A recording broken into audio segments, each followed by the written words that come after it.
министерката, прво заради јавноста, таа не задоцни на вторава попладневна сесија на пленарната комисија пратенички прашања, туку мислам дека што туку дојде и воопшто го промаши целосно моето прашање.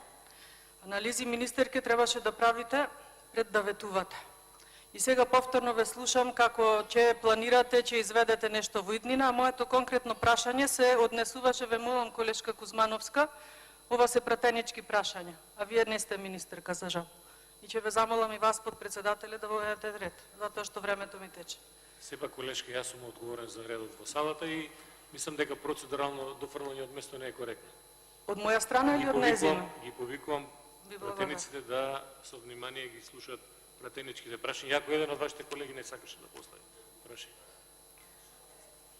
Значи, моето прашање до министерката, иако веќе нема шанса да ми одговори, бидејќи секако не сум задоволна од одговорот и немам дополнителни прашања, но само за нејзина информација и за информација на јавноста.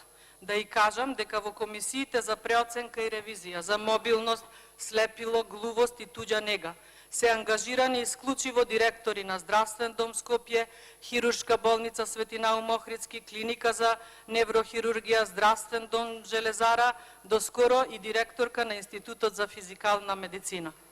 А наспроти примањата на овие ваши избрани блиски функционери и соработници, платата на докторите специјалисти вработени во Фондот за пензиско и инвалидско осигурување, кои што работат на оценка на работна способност, изнесува од 33 до 35.000 денари.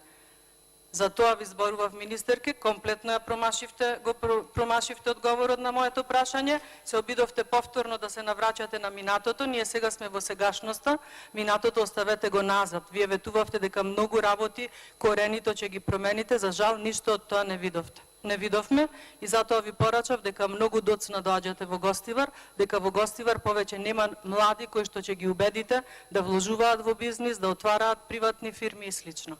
За жал. Ви благодарам. Немам